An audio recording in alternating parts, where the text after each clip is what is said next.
The cameras kept rolling. That's what nobody talks about. While Michael Jackson's hair was literally on fire, while his scalp was burning at temperatures that would scar him forever, the cameras kept rolling. The crew kept filming the sixth take of a Pepsi commercial that was supposed to make history. Instead, it started a nightmare that would haunt Michael for the rest of his life. Because the third-degree burns? Those weren't the real tragedy. What happened in the months and years after January 27, 1984, would slowly destroy the king of pop from the inside out. Los Angeles, California. Friday evening, January 27, 1984. The Shrine Auditorium was transformed into a concert venue for what was supposed to be a routine commercial shoot. Pepsi had signed Michael Jackson to a $5 million endorsement deal, the largest in history at the time, and tonight they were filming the climactic moment of their new ad campaign. Michael, at the peak of his Thriller success, had agreed to recreate a concert performance for the commercial, complete with pyrotechnics, smoke machines, and 3,000 extras cheering like real fans. Michael stood backstage in his iconic sequin jacket and single white glove, going over the choreography in his head. He was meticulous about every detail, every movement.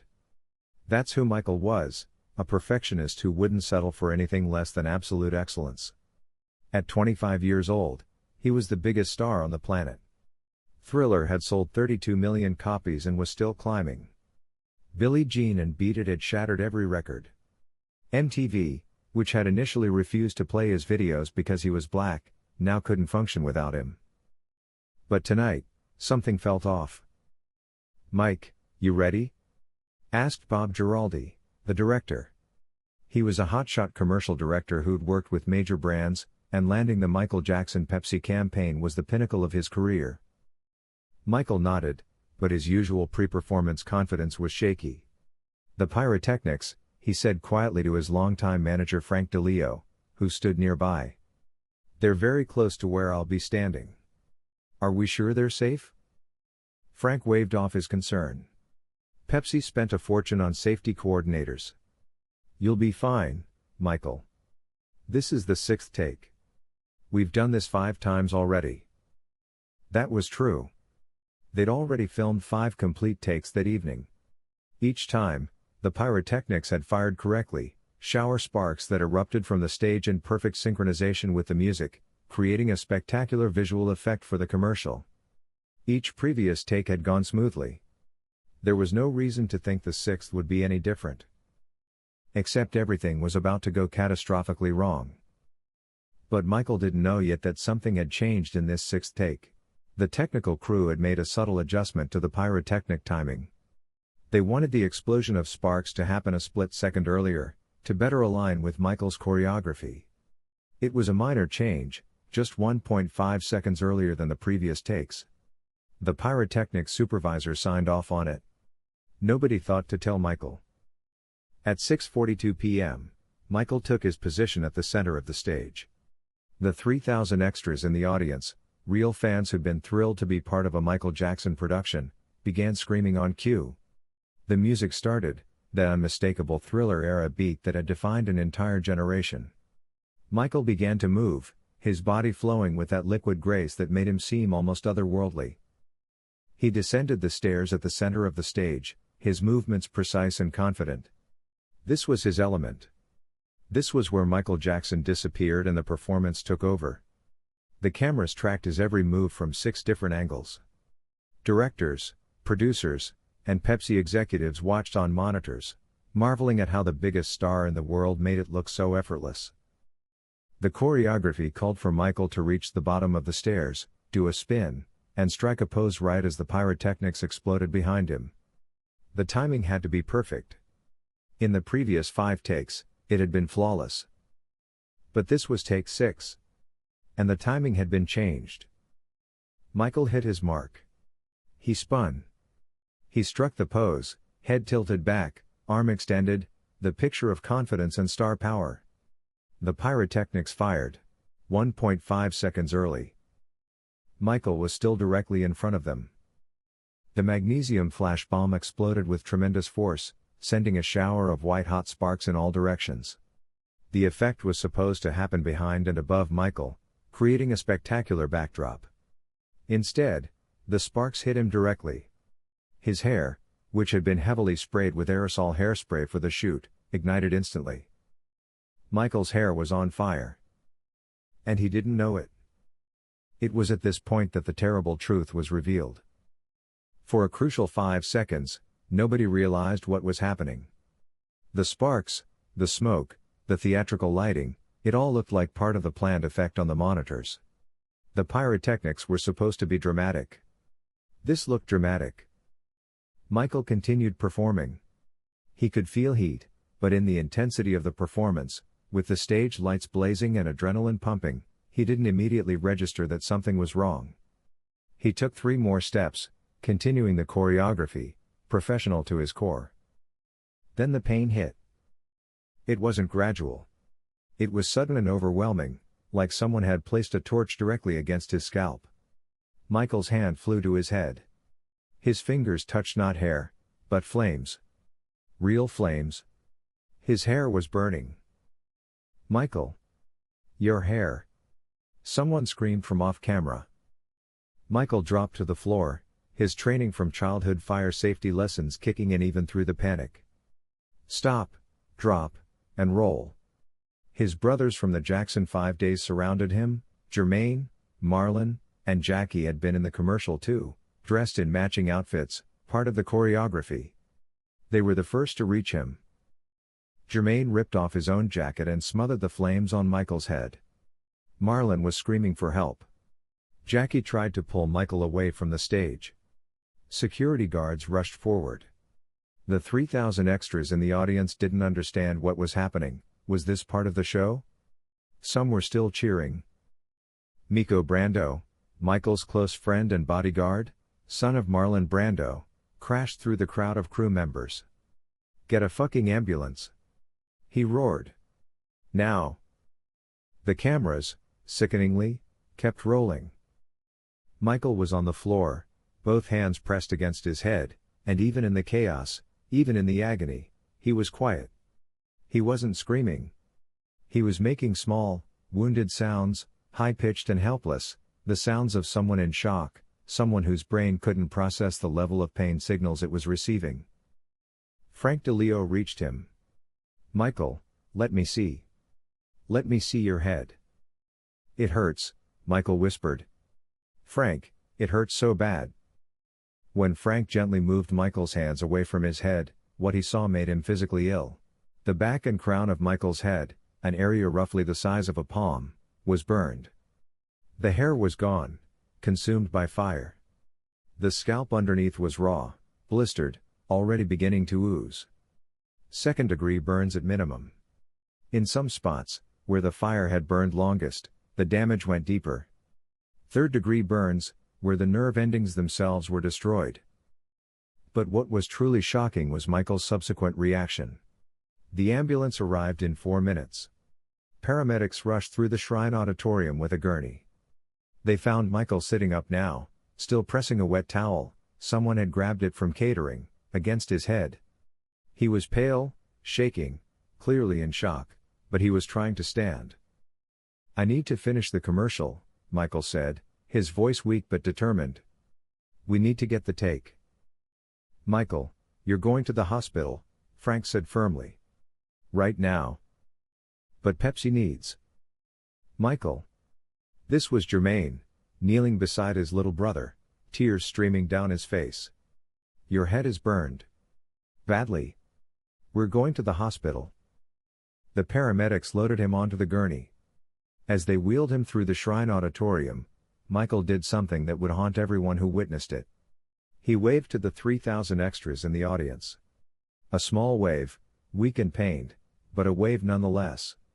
Even burned and traumatized, Michael Jackson was thinking about his fans, about not wanting them to worry.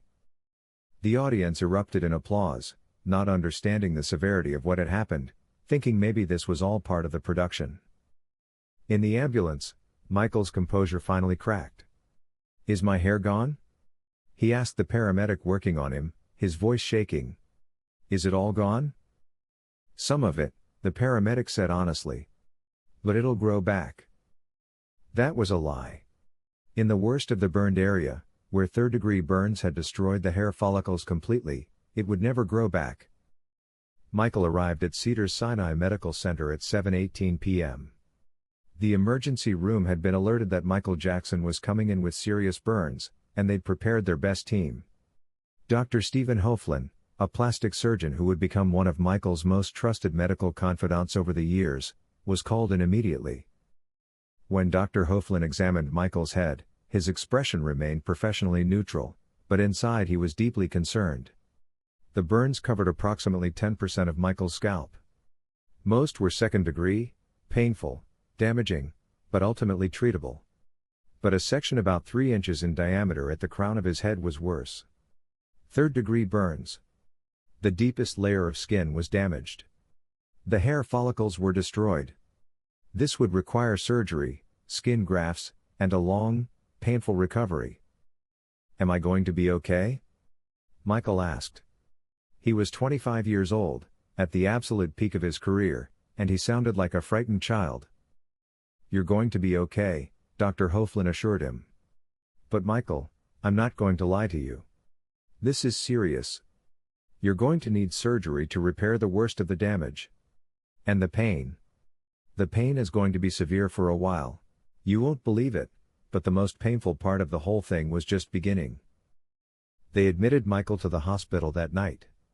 The pain medication they gave him, morphine, initially, helped, but as the hours passed and the shock wore off, the true agony set in. Burn pain is unlike any other pain. It's constant, throbbing, burning, inescapable. Every heartbeat sent waves of agony through Michael's scalp. He couldn't sleep. He couldn't think. He could only exist in the pain. His family surrounded him. Catherine, his mother, sat by his bedside, holding his hand and praying. Joe, his father, stood in the corner, looking more uncomfortable than concerned. Joe Jackson had never been good with his children's pain, perhaps because he'd caused so much of it during their childhood. Michael's brothers and sisters rotated through, each one devastated to see their brother, the strongest, most talented one among them, reduced to this. But the person who stayed longest was Elizabeth Taylor. She arrived at the hospital around midnight, swept past security with the force of her fame and personality, and marched straight into Michael's room. "Oh, my darling," she said, tears in her eyes as she looked at the bandages wrapped around his head. "My poor, sweet darling." Michael managed a weak smile. Elizabeth was one of the few people in the world he truly trusted, one of the few who understood what it was like to be a child star, to have your entire life consumed by fame, to be both worshipped and exploited by the same industry.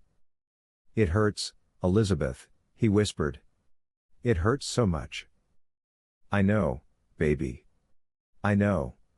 She sat beside him, took his hand, and stayed there until morning, talking to him about anything and everything except the accident, trying to distract him from the pain.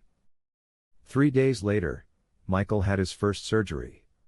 Dr. Hoflin performed a procedure to remove the most severely damaged tissue and begin preparing the area for skin grafts. The surgery was successful, but it meant more pain, more medication, more days in the hospital. And that's when the real problem started. The pain medication. Michael had always been extremely cautious about drugs and alcohol. He didn't drink. He'd never used recreational drugs. His idea of rebellion was drinking a Coca-Cola when his Pepsi sponsors weren't watching. But prescription painkillers? Those were medicine. Those were necessary. The doctors prescribed them. So Michael took them. At first, it was just managing the acute pain from the burns and surgeries. Demerol, a powerful opioid, became his primary pain medication. It worked. When the Demerol was in his system, the burning agony in his scalp became manageable. He could think. He could function. But burns don't heal quickly. Michael needed the pain medication for weeks. Then months. And somewhere in those months, something shifted. What you've seen so far is nothing, because the real tragedy was just beginning. Michael returned to performing within 2 months of the accident, determined not to let the injury derail his career. He wore hats, Fedoras became his signature, to cover the bald spot where the worst burns had been. He continued taking pain medication because the injuries were still healing, still causing pain. The doctors kept prescribing it. Michael kept taking it. What nobody fully understood at the time, not Michael, not his doctors, not his family, was that opioid painkillers are extraordinarily addictive. The body builds tolerance, requiring higher doses to achieve the same pain relief. The brain chemistry changes, creating physical dependence.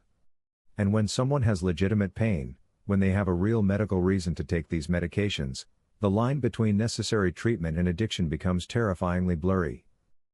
Michael began experiencing headaches that had nothing to do with the burn injuries. Severe, debilitating headaches.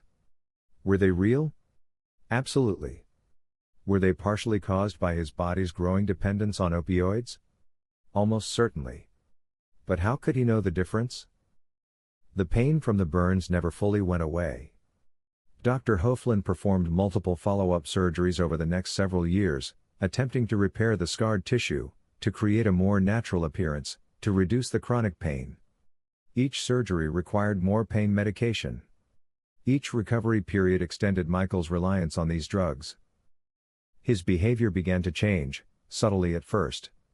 The Michael who had always been shy but engaged became increasingly withdrawn. He spent more time alone in Neverland Ranch, the fantasy world he'd created for himself. He became even more obsessed with controlling his image, his environment, his reality. Those closest to him noticed something was wrong. Karen Fay, his longtime makeup artist who'd been with him since the Thriller days, watched Michael's eyes change. The spark that had always been there, that childlike wonder and creativity, began to dim. "Michael, are you okay?" She asked him one day in 1986, while preparing him for a photoshoot. "I'm fine," he said, but his voice was flat. "Just tired." "You seem more than tired." "You seem? I don't know. Distant." Michael looked at her in the mirror. "Karen, my head still hurts. Every day. All the time. The doctors say it might always hurt because of the nerve damage. So yes, I take medication for it. Because I have to. Because otherwise, I can't function." And that was the trap. Because Michael wasn't lying. He did have chronic pain from the burn injuries. He did need medication to manage it. But the medication itself was creating new problems, new dependencies, new pain that required more medication to manage. Wait a minute, something happened in 1993 and everything got even worse. In 1993, Michael faced the first accusations of child molestation.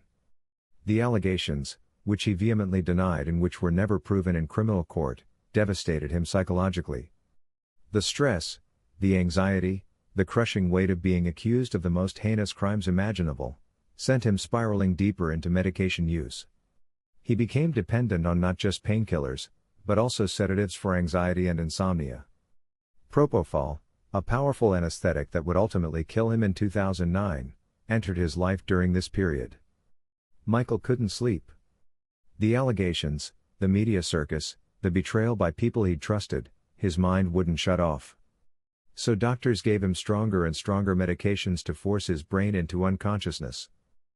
Elizabeth Taylor, watching her dear friend destroy himself, staged an intervention in late 1993. She convinced Michael to enter a rehabilitation program. He spent several weeks at a clinic in London, working to get off the medications. When he emerged, he seemed better. Clearer. More like himself. But the problems that led to the addiction, the chronic pain from the burns, the psychological trauma from the allegations, the crushing loneliness of his isolated life, none of those were resolved. And so, gradually, inevitably, the medication use crept back. His family tried to help. Janet, his beloved little sister, had long conversations with him about seeking better treatment, finding doctors who wouldn't just prescribe whatever he asked for. But Michael was defensive. He wasn't some street junkie, he insisted. He had legitimate medical problems. He was under a doctor's care. This was medicine, not drugs. And technically, he was right. Every pill he took had been prescribed by a licensed physician. But that didn't make it any less dangerous. The Pepsi accident had burned Michael's scalp. But in the years that followed, the pain medication burned his life. His marriages suffered. Lisa Marie Presley, who married him in 1994, later said that Michael's drug use was one of the primary reasons their relationship failed. She tried to help him, tried to get him into treatment, but he refused to admit the severity of the problem. His music suffered. The albums after Dangerous took longer to produce, and while they contained flashes of brilliance, they lacked the consistent genius of Thriller and Bad. How could they not? Creative genius requires mental clarity, and Michael was operating in an increasingly foggy haze of medication. His physical health suffered. The medications affected his liver, his kidneys, his digestive system. He lost weight, becoming almost skeletal at times. The vibrant, athletic performer who could dance for hours became frail, sometimes barely able to complete a performance. But the most tragic thing was that Michael was aware of all of this. Karen Fay remembers a conversation from 2001. She was doing Michael's makeup for an appearance, and his hands were shaking. "Karen," he said quietly, staring at his reflection, "do you think I'm an addict?" The question hung in the air. Karen wanted to lie, to protect him, but she loved him too much for that. "I think you have a problem that started with real medical need," she said carefully. "But I think it's gone beyond that now. And I think you need help." Michael's eyes filled with tears. "I don't know how to live with the pain without them. The pain in my head, the pain in my back from all the dancing, the pain." He touched his chest. "The pain here that has nothing to do with my body. I don't know how to make it stop, Karen. And the medication makes it stop. For a little while." That was the cruel irony of Michael Jackson's post-Pepsi life. The accident had given him legitimate, chronic pain that required legitimate treatment. But the treatment had created its own nightmare.